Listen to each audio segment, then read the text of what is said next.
menospreciando la presencia del Señor o de Cristo. Menospreciando la presencia de Cristo. Un título quizá muy llamativo, pero desafortunadamente una realidad. Y a como desarrollamos el tema, vamos a entender que en todo el universo, todos los seres que existen a través del universo, solamente un grupo de ser o de seres son los que menosprecian la presencia de Cristo. Ningún otro ser, ni siquiera la deidad, menosprecia esa presencia. Pero como ya he mencionado, valga la redundancia, al desarrollar el tema vamos a darnos cuenta de quiénes son los únicos seres que menosprecian esa presencia. Vamos a orar una vez más y posterior a la oración vamos a iniciar con el tema menospreciando la presencia de Cristo. Voy a pedirles que por favor inclinen sus rostros mientras tenemos una palabra de oración. Pueden inclinar sus rostros por favor para orar. Amante Dios y Padre que estás en los cielos, humildemente y en el nombre de Jesús, y por medio de la oración hacemos presencia ante tu santo trono. Te agradecemos, Señor, por los méritos de Jesús que permiten que nuestras oraciones ante ti sean incienso grato, Señor, y oramos por todos los que están conectados, enlazados en esta mañana. Pedimos que tu presencia también por el ministerio del Espíritu Santo a través de los santos ángeles pueda tocar y hablar a cada corazón. Que al estudiar tu palabra podamos comprender más de tu verdad, de tu carácter y de la persona de Cristo. Ayúdanos, Señor, capacítanos no solamente para hablar y presentar tu palabra, sino también para escuchar digerirla, y que el nombre de Jesús, sobre todo nombre, pueda ser exaltado y glorificado. Es nuestra oración con el perdón de nuestros pecados. Amén. ¿Pueden ver la presentación? No, ok. Vamos a hacer esto nuevamente. La situación que perfecto.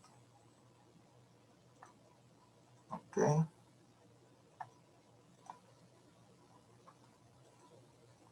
Un momento. Aquí estamos.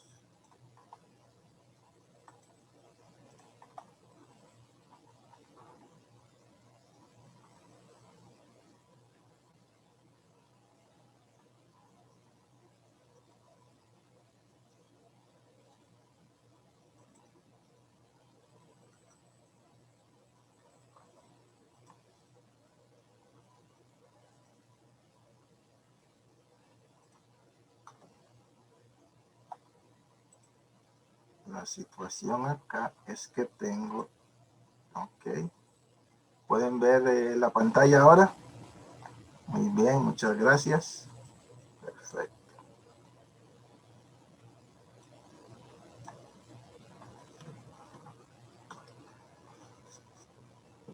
Antes de tener la lectura bíblica, voy a nuevamente dar algunas indicaciones.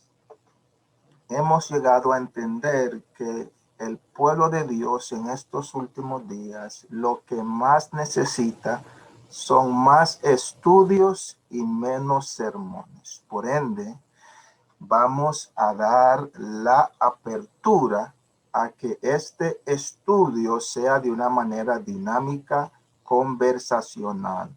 Por ende, me voy a atrever a hacer preguntas y para aprovechar el tiempo, lo más indicado es que todos los que están conectados o la persona que tenga la respuesta pueda sentirse con la facilidad de abrir su micrófono rápidamente y dar una respuesta para poder avanzar con rapidez y para que todos podamos ser edificados. ¿Les parece?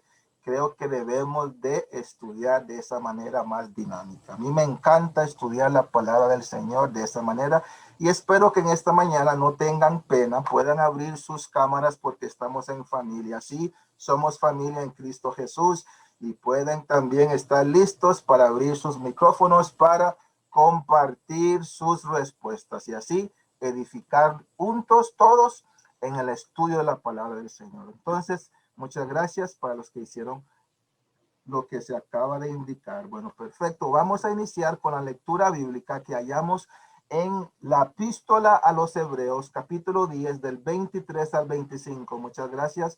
Dice, mantengámonos firmes, sin fluctuar, la profesión de nuestra esperanza, porque fiel es el que prometió. Y considerémonos unos a otros para estimularnos al amor y a las buenas obras, no dejando de congregarnos como algunos tienen por costumbre, sino exhortándonos, y tanto más cuando veis que aquel día se acerca. O sea, en pocas palabras, si vamos a resumir lo que dice el apóstol Pablo, nos dice que debemos de mantenernos hoy firmes y debemos de considerarnos los unos a los otros. El hermano debe considerar a la hermana y estimularlo y estimularla a amar, no a odiar. Debemos de mantenernos firmes ahora. No es tiempo de fluctuar. Hoy no es tiempo de querer volver al mundo. Hoy es tiempo de mantenernos firmes, dice el apóstol. Y debemos de considerarnos a estimularnos a amar, no a odiar. Muchas veces nuestras acciones motivan a odiar, a querer dejar de ir a la iglesia. La Biblia nos está diciendo que hoy debemos de considerarnos los unos a los otros y estimularnos a amar y a buenas obras. Y no dejar de congregarnos como algunos tienen por costumbre. La costumbre de algunos, dice Pablo, desafortunadamente, es dejar de ir a la iglesia. Y yo te puedo decir algo. Aunque nos estemos congregando por Zoom, una plataforma que yo me puedo enlazar desde mi casa, muchos brillamos por nuestra ausencia. Aún con esa facilidad, no nos seguimos congregando. Y Pablo dice que no debemos de dejar de congregarnos como algunos tienen por costumbre, sino más, sino tanto más. Debemos de reunirnos al ver que aquel día se acerca. O sea, hoy debemos de reunirnos más que en cualquier otro momento de la historia humana. Porque la venida del Señor se acerca. Menospreciando la presencia de Cristo. Quiero que notemos una primera cita. Hoy vamos a leer 3 citas de la señora de White, que fue una escritora a quien yo confío y aprecio mucho, porque más que una escritora fue una señora que se entregó su vida al servicio del ser humano y fue inspirada por el Espíritu de Dios. Quiero que notemos y leamos esta primera cita. Dice, y vamos a iniciar en esta parte, no sé si pueden ver, bueno, creo que acá, vamos a ver, vamos a dejar eso. Dice, debiéramos aprovechar toda oportunidad de ubicarnos en el canal de bendición. ¿Están conmigo? Amén. Repito, debiéramos aprovechar toda oportunidad de ubicarnos en el canal de bendición. Quiero que entendamos lo que nos está afirmando la señora White, que hay un canal de bendición. al igual que en tu cablera hay diferentes canales y hay algunos canales que solamente transmiten deportes. Nos indica que hay un canal de bendición y para poder ser bendecidos debemos de conectarnos a ese canal. Dice, Cristo dijo, donde están dos o tres congregados en mi nombre, allí estoy yo en medio de ellos. Las convocaciones de la iglesia, tales como las asambleas generales, las reuniones de la iglesia local y todas las oportunidades en que se trabaja personalmente por las almas, son las ocasiones señaladas por Dios para dar la lluvia temprana y la lluvia tardía. Vamos a hablar sin pelos en la lengua, como decimos acá en Costa Rica. O sea, vamos a hablar con claridad. ¿Cuáles son las ocasiones señaladas por el cielo para dar la lluvia tardía y temprana? Que alguien abra su micrófono rápidamente y nos indique cuáles son esas ocasiones, por favor, rápidamente.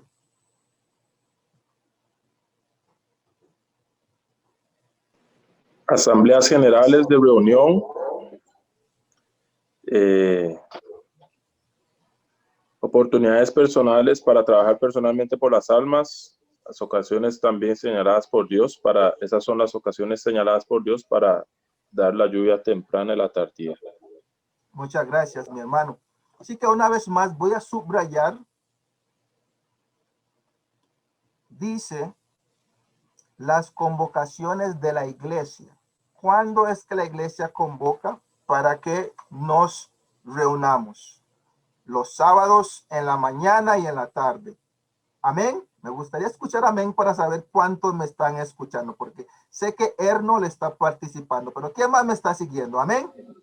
Amén. Amén. Muy bien, muy bien. Así que Amén. una convocación de la iglesia podemos decir que es el sábado en la mañana, el sábado en la tarde, el domingo en la tarde, los miércoles en la tarde. ¿Estoy en lo correcto o no?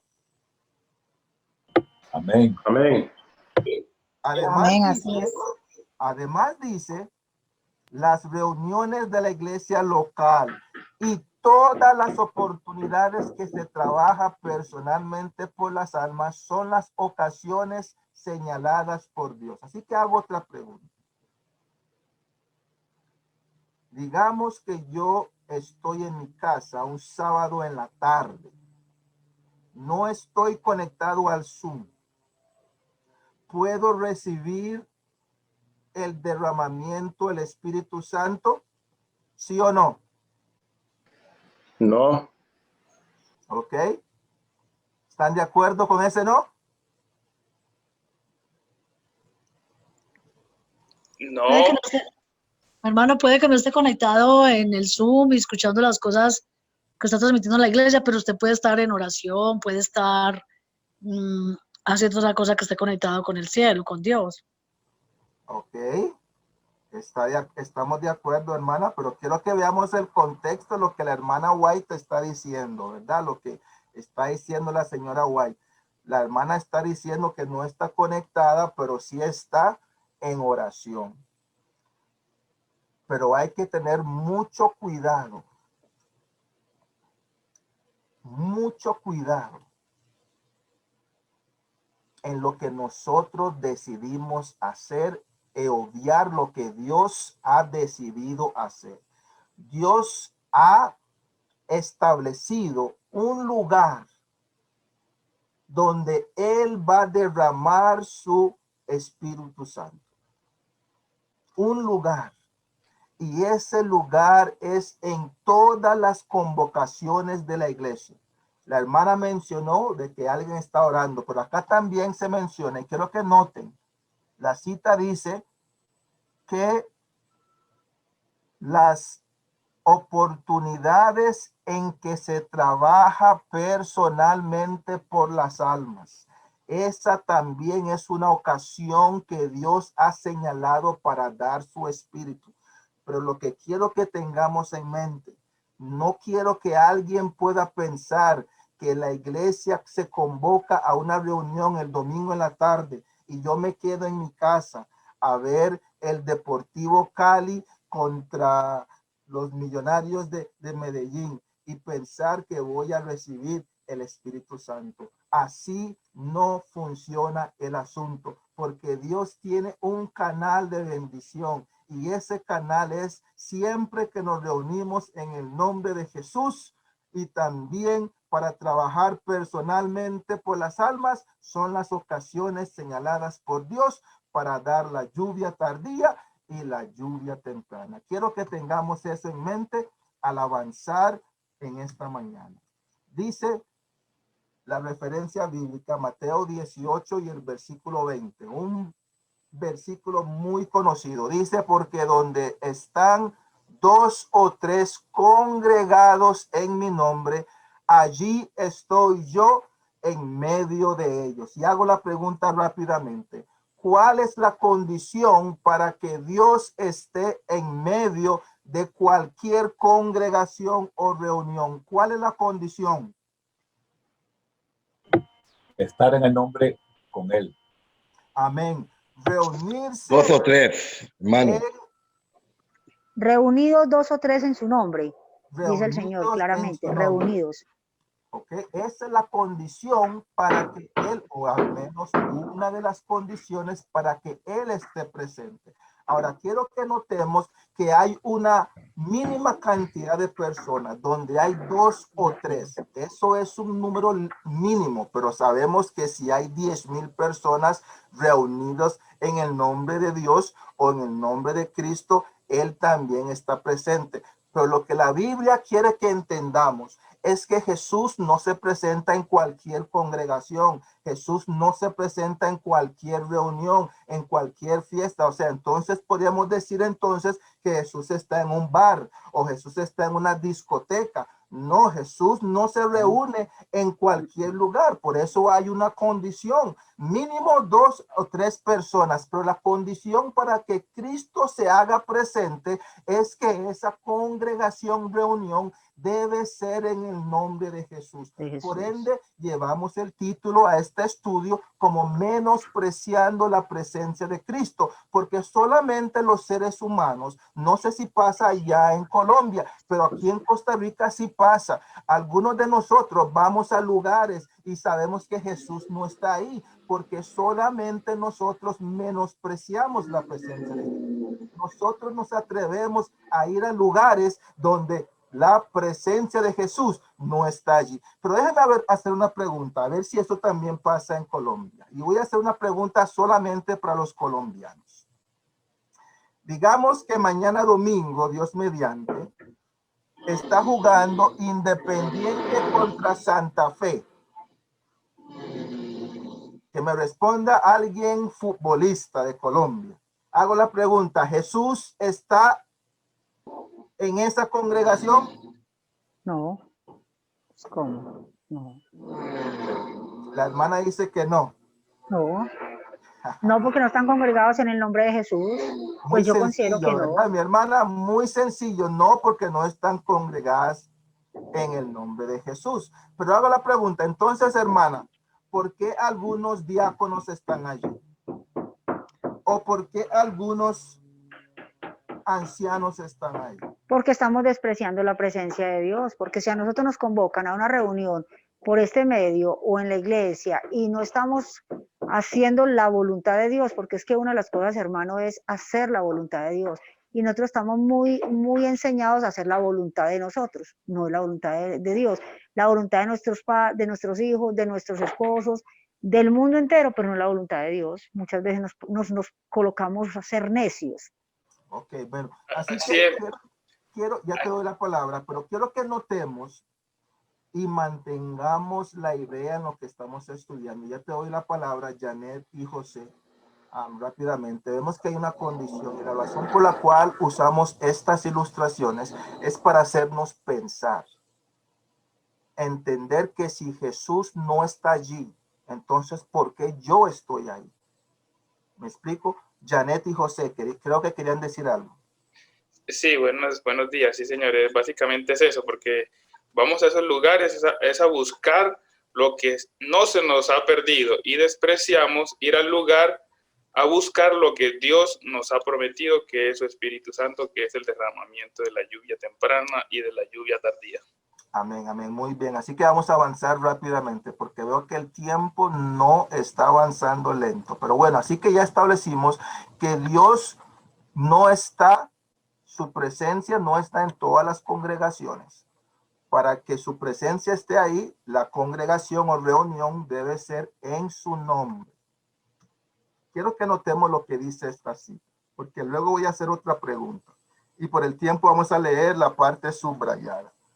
Prometió que cuando se reuniesen para buscarle, para reconocer sus pecados y orar unos por otros, Él los acompañaría. ¿Por qué? Por su espíritu. Pero los que se congregan para adorarle deben desechar todo lo malo, a menos que le adoren en espíritu y en verdad, así como en hermosura de santidad. De nada valdrá que se congreguen. Palabras fuertes. Y voy a leer esto nuevamente porque voy a hacer otra pregunta. A menos que le adoren en espíritu y en verdad, así como en hermosura de santidad, de nada valdrá que se congreguen. Los que adoran a Dios deben adorarle en espíritu y en verdad. Antes de hacer la pregunta, quiero que leamos tres cosas que hace Jesús al entrar al templo. Eso lo hallamos en Mateo capítulo 21, versículo 12, luego el 14 y luego el 23. Y quiero que alguien me diga primeramente qué es lo primero que hace Jesús de acuerdo al versículo 12 y rápidamente ahora, por favor, al entrar al templo. Y dice, y entró Jesús en el templo de Dios y echó fuera a todos los que vendían y compraban en el templo y volcó las mesas de los cambistas y las sillas de los que vendían palomas. Pregunta, ¿qué es lo que Jesús hace acá lo primero al entrar al templo? Alguien rápidamente.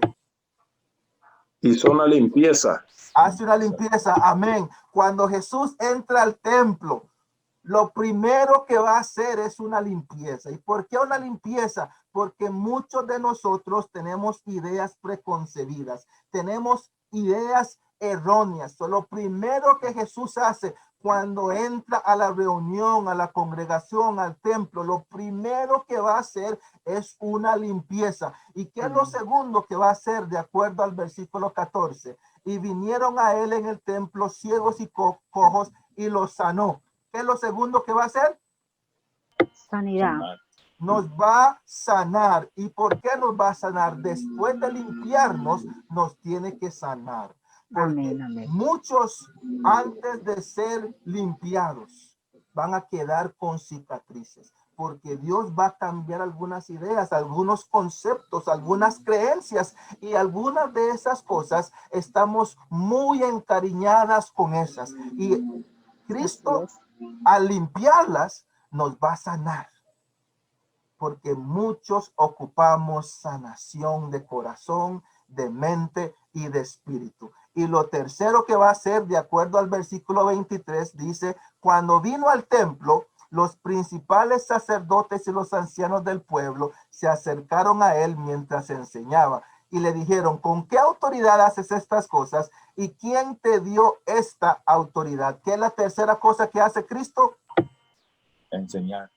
Enseña. Muy bien. Así que Cristo hace tres cosas al presentarse en una congregación. Donde dos o tres se reúnen en su nombre, Cristo va a estar por la presencia del Espíritu Santo. Y va a hacer tres cosas. Va a limpiarnos de toda idea errónea. Algunas de esas ideas son muy apreciadas en nuestros corazones, por ende el corazón va a estar quebrantado. Y luego de eso, Cristo nos va a sanar ese corazón, dándonos ideas, creencias nuevas.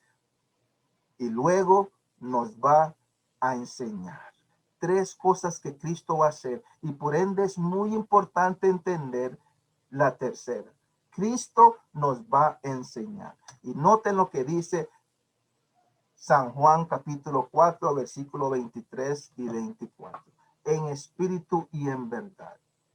Dice la Biblia, versículo 23, mas la hora viene y ahora es cuando los verdaderos adoradores adorarán al Padre en espíritu y en verdad. Si notamos con mucho cuidado, notamos que el versículo 23 habla de los adoradores, pero usa una distinción. Dice verdaderos adoradores. Inmediatamente podemos entender que está implicando que hay falsos adoradores. Entonces, ¿por qué es importante entender esto? Porque voy a hacer una pregunta. La pregunta es, y quiero que alguien me responda rápidamente.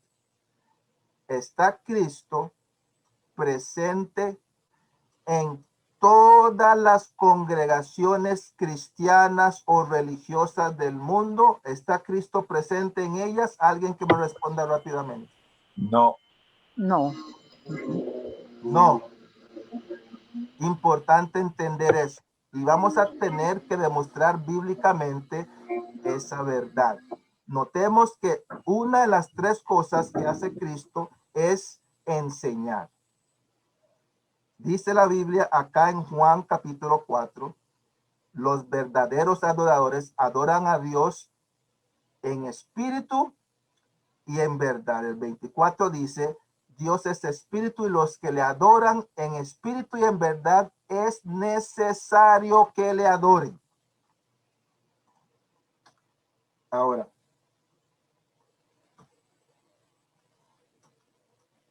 no sé si hay alguna pregunta.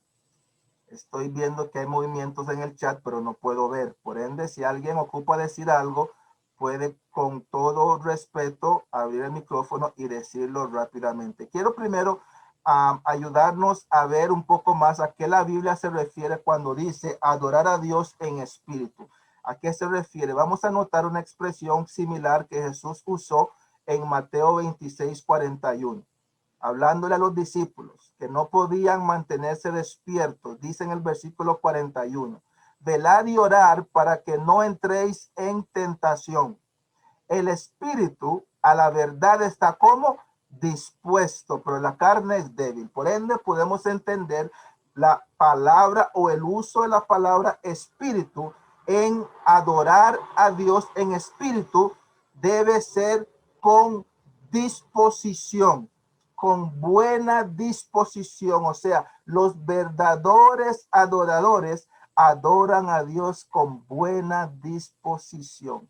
Ustedes muy bien entienden, ¿verdad? Que hay algunas personas que hasta dicen que pereza ir a la iglesia, pero van. Hay personas que van a la iglesia y están indispuestas. Se les puede ver en el rostro. Uno les habla y como que se estaría hablando a una pared. No hay ninguna muestra de querer interactuar. Dice la Biblia que a los adoradores que Dios busca son los que adoran con buena disposición y también, vamos a ver, en verdad. Rápidamente, en verdad, ¿qué se refiere? Primera de Timoteo 3:15 nos dice, para que si tardo sepas cómo debes conducirte en la casa de Dios, que es la iglesia del Dios viviente, columna y baluarte de la verdad. San Juan 17:17 dice, santifícalos en tu verdad, tu palabra es verdad. Salmo 119:151 dice, cercano estás tú, oh Jehová, y todos tus mandamientos son verdad. El mismo Salmo 119:142 dice, tu justicia es justicia eterna y tu ley la verdad. Y Salmo 19:7 dice, la ley de Jehová es perfecta que convierte el alma. Por ende, es importante adorar a Dios en verdad. La casa de Dios es baluarte y columna de la verdad. hay que tener la palabra de Dios, porque la palabra de Dios, además de ser verdad, santifica. Y todos los mandamientos de Dios o la ley de Dios es perfecta, que convierte el alma. Por ende, Dios busca que le adoremos con buena disposición o en espíritu y en verdad. En su casa, no cualquier casa, su casa que es baluarte de la verdad, con la palabra del Señor que nos santifica, conociendo los mandamientos de Dios, la ley de Dios que convierte el alma. Por ende, entendemos que si en cualquier lugar de reunión, de congregación, no se reúne en el nombre de Jesús, Jesús no está allí. Pero si nos reunimos en el nombre de Jesús, Él ha prometido estar allí para hacer tres cosas: para limpiarnos, sanarnos y enseñarnos la verdad, porque Dios no puede enseñar mentira.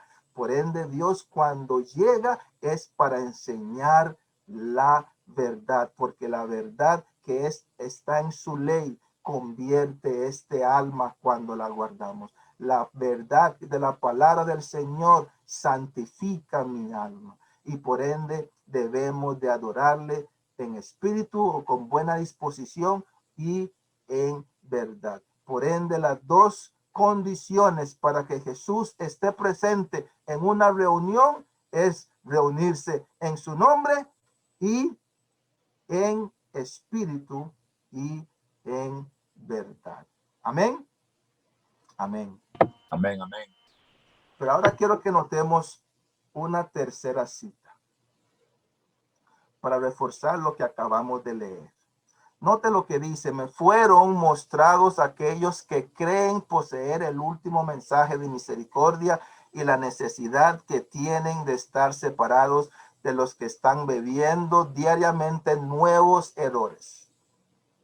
Vi que ni los jóvenes ni los ancianos debían asistir a sus reuniones, porque es malo alentarlos así mientras enseñan el error, que es veneno mortal para el alma, mientras presentan como doctrina los mandamientos de los hombres.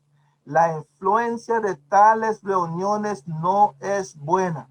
La parte en roja dice: Dios siente desagrado hacia nosotros cuando vamos a escuchar el error, sin estar obligados a ir, porque a menos que nos mande a aquellas reuniones donde se inculca el error a la gente por el poder de la voluntad, no nos guardará. Y termino leyendo esta última parte. Los ángeles dejan de ejercer su cuidado vigilante sobre nosotros y quedamos expuestos a los golpes del enemigo para ser entenebrecidos y debilitados por él y por el poder de sus malos ángeles. Y la luz que nos rodea se contamina en tinieblas. Primeros Escritos, página 124. Así que vemos que también la señora White nos recomienda y comenta en que no es bueno congregarnos y reunirnos donde se enseña el error. Pero Dios hace un llamado de acuerdo a Apocalipsis 18, versículo 2 y el versículo 4. Dice el versículo 2: y clamó con voz potente diciendo: ha caído la gran Babilonia. Los que estudiamos constantemente la Biblia entendemos que la palabra Babilonia significa confusión. Esta confusión es una confusión doctrinal. Es una confusión de la verdad y el error. Y ha caído el error. Y noten lo que dice: ¿qué ha sucedido con ese sistema que enseña el error? Que es toda religión que enseña el error. Dice: se ha hecho habitación de demonios y guarida de todo espíritu inmundo y albergue de toda ave inmunda y aborrecida. Así que vemos que la razón por la cual Dios no desea que estemos en esos lugares, porque en ese lugar no está Dios. Y si Dios no está allí, debe de haber otro poder. Y la Biblia lo dice claramente.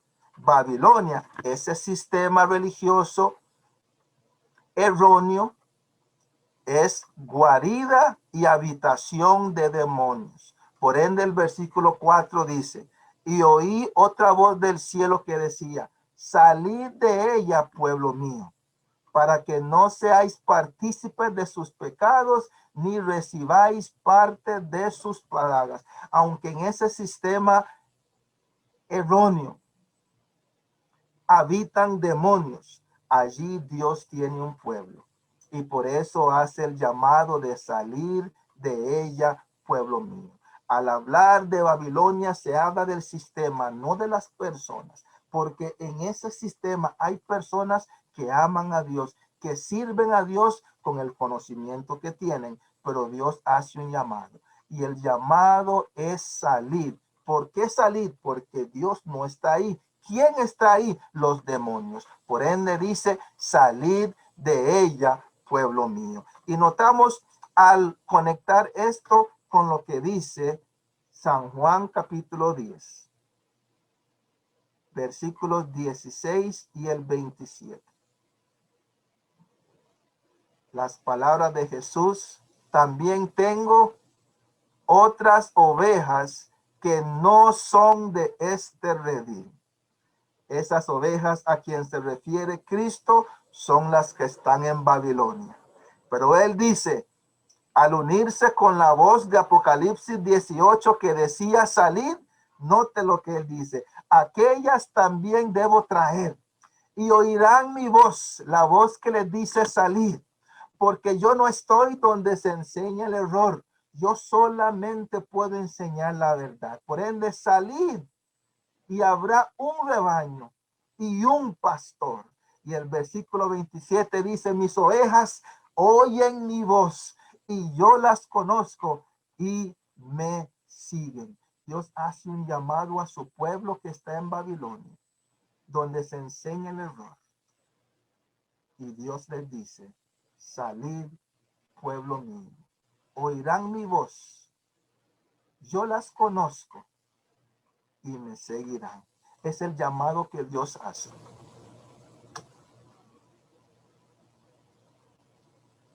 Porque hay un terreno prohibido. Y quiero que notemos que la Biblia considera un terreno prohibido. Y voy a leer este versículo rápidamente. Y también me gustaría una respuesta rápidamente.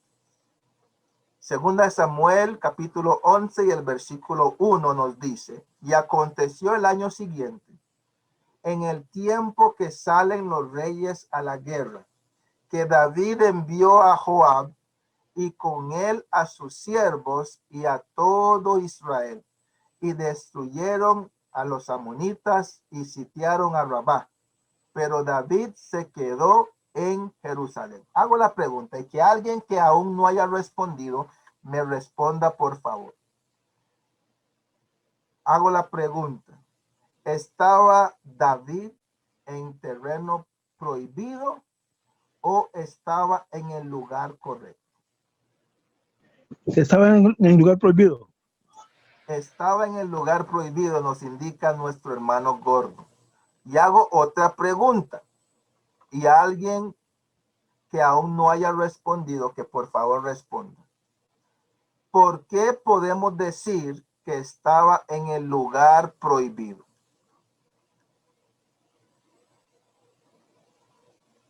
Rápidamente, por favor, alguien que aún no haya respondido. Rápidamente. Porque no estaba ejerciendo la función que le correspondía a su cargo en ese momento. Los reyes salían a la guerra y él se quedó. Muchas gracias, hermana Luz. Así que podemos concluir que estaba en terreno prohibido, estaba en el lugar incorrecto, porque David debía de estar en la guerra.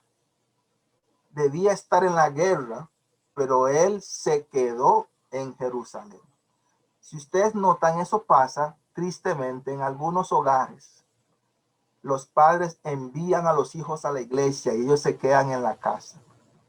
Hago la pregunta, si alguien hace eso, ¿está en lugar prohibido o en el lugar correcto? Mejor no me respondan, porque veo que no tienen ganas de responder. Así que solamente escúchenme hablar entonces. Desafortunadamente, la persona que hace eso está en terreno prohibido. Porque el tiempo de estar en la presencia de Dios es una santa convocación que Dios le hace a todos sus hijos e hijas. Y si alguien envía a su esposa o a su esposo o a su hijo o a su hija y él no asiste, él o ella están en el lugar prohibido. Y ya sabemos lo que sucede cuando uno está en el lugar prohibido y no está en el lugar correcto. ¿Qué sucede cuando uno está en el lugar donde no está Jesús? Debemos de entender que en todo lugar siempre hay dos poderes. Si uno está en el lugar prohibido, terreno prohibido, lugar incorrecto, hay un poder. Si uno está en el lugar correcto, hay otro poder. Y vamos a notar lo que sucede cuando uno está en el lugar prohibido. Sabemos muy bien que David, de acuerdo a la historia, se levantó esa mañana, está en su balcón. Él no debía de estar ahí. Muchos quizá piensan que la mujer no debería de haberse bañado tampoco en su balcón. Pero pónganse a pensar. Todo el pueblo sabía que en tiempos de guerra, todos los hombres, incluyendo al rey, desde 20 años hacia arriba, iban a la guerra. Todo el pueblo sabía eso. Yo me atrevo a pensar que ella salió ese día a bañarse porque ella pensó que el rey se había ido a la guerra. No piensen por un momento que quizá ella estaba tratando de tentar. Absolutamente no, porque ella tenía una muy buena relación con su esposo. Tan buena relación que cuando el profeta quiere mostrarle la culpa al rey, da una ilustración, una historia, y habla de un hombre rico y de un hombre pobre. El hombre pobre refiriéndose a Urías, el esposo de Bathsheba. Dice que este hombre tenía una sola oveja y el trato que este hombre le daba a la oveja era como trataba a una hija. Comían del mismo plato, bebían del mismo vaso. Y hago la pregunta a los caballeros: ¿cuántos de nosotros comemos del mismo plato con nuestra esposa y tomamos del mismo vaso? Ese es un trato tan profundo que David, al escuchar que el hombre rico fue y quitó la oveja, se molestó tanto porque él pudo ver cuánto ese hombre amaba a esa oveja y cuánta esa oveja amaba a ese hombre, que lo mandó a matar. Pero eso era la revelación de su pecado. Por ende, vemos que estando en el terreno prohibido, estamos vulnerables para caer en tentación y en pecado. Y noten lo que dice esta siguiente cita. La primera parte que se encuentra en el libro Testimonios para la Iglesia, volumen 5, página 184. Dice: los ángeles de Dios preservarán a sus hijos mientras ellos anden en la senda del deber. ¿Cuál era el deber de David en ese momento? De estar en la guerra. Si él estuviese en la guerra, los ángeles de Dios lo preservarían. Pero no pueden contar con tal protección los que se aventuran deliberadamente en el terreno de Satanás. Un agente del gran engañador dirá y hará cualquier cosa para lograr su objetivo. Por ende, entendemos que David estaba en terreno prohibido y por ende cayó en pecado. Y sabemos lo que trajo la consecuencia de ese pecado. Queremos ya casi terminar, recordando que hay un poder en toda reunión. Y quiero que notemos ese principio en este relato que hallamos en Primera de Samuel, capítulo 19, versículos del 18 al 24. Y este relato se trata de David siendo perseguido por Saúl. Y vemos que Saúl le perseguía y quería arrestarlo y eventualmente matarlo. Entonces nos dice el relato que Saúl escuchó que David estaba en Ramá con Samuel. Y noten lo que dice el versículo 20. Saúl envió mensajeros para que trajesen a David.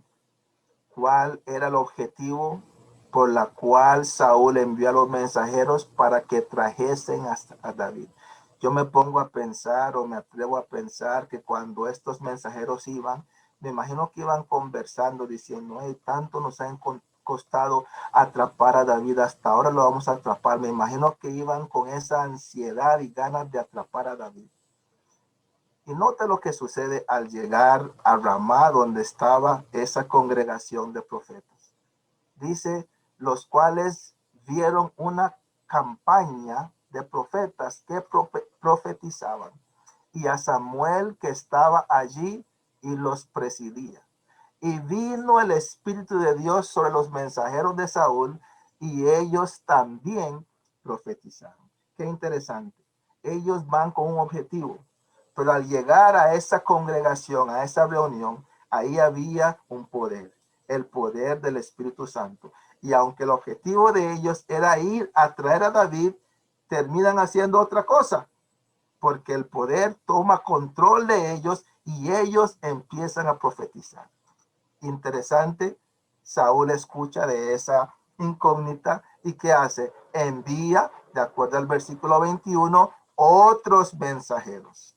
Y ellos, me imagino, con el mismo objetivo, el mismo pensamiento, al llegar ahí, dice la Biblia, los cuales también profetizaron.